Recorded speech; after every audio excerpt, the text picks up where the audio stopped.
Hello, my name is Michael Nunez, and this is my Advanced Sessions podcast on Gustavo Cerati. Gustavo Cerati's first entrance into the music business was with the band Soda, which is a Latin pop rock band from Argentina. And in the 80s, they reached massive success, especially in South America. But after a few years with the band, he decided it was time for a few solo projects, which he would self produce. So most of his solo albums went on to be very innovative and still today sound very unique. Influenced by Pink Floyd, the Beatles, and King Crimson, and guitarists like Jimmy Page and Ritchie Blackmore, Cerati didn't take long to make his way up the rock scene in Argentina. Quickly after making the way into the rock scene, he formed Soda with bassist Hector Pocio and drummer Charlie Alberti, and they reached a lot of success in South America, genre being pop rock. After so many albums and touring, Cerati felt it was time for him to go and make his own music and self-produce it. So he went on to create a few solo albums, which went on to be success again.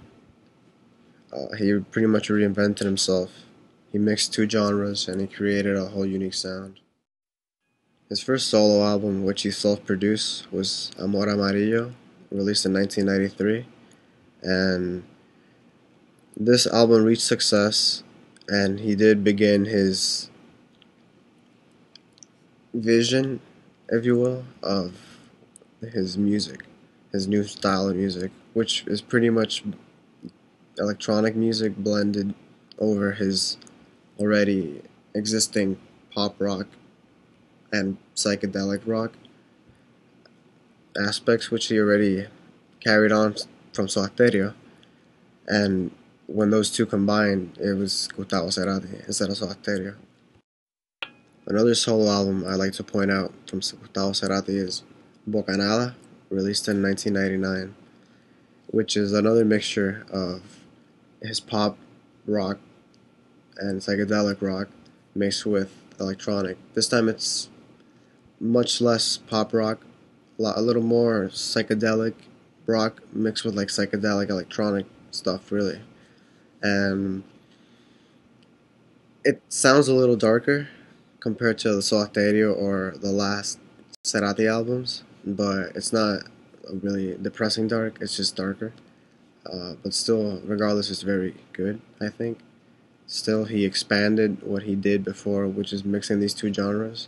So, doing the same thing, technically, he's still achieving a different sound, not exactly the same thing.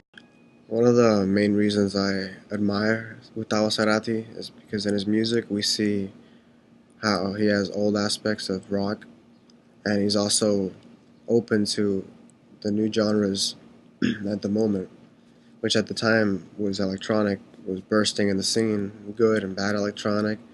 So I admire how he took that bold step and he actually was successful. From an engineering point of view, I think the kind of music Gustavo Cerati is producing is fun to record since it's not either electronic or rock. It's the best of both worlds. So you get to record real drums and then mix it with drum machines or samples. Same as because it's electronic doesn't mean there's not going to be a bunch of acoustic guitars layered into his music. So you never know what to expect. So in conclusion, I chose Gustavo Cerati as producer because it's such a rare occasion you find such a good musician, songwriter, vocalist, self-produce his music and be successful. And in his case, on top of that, he was also very innovative and created unique styles of music. Thank you. My name is Michael Nunez, and that was my podcast on producer Gustavo Cerati.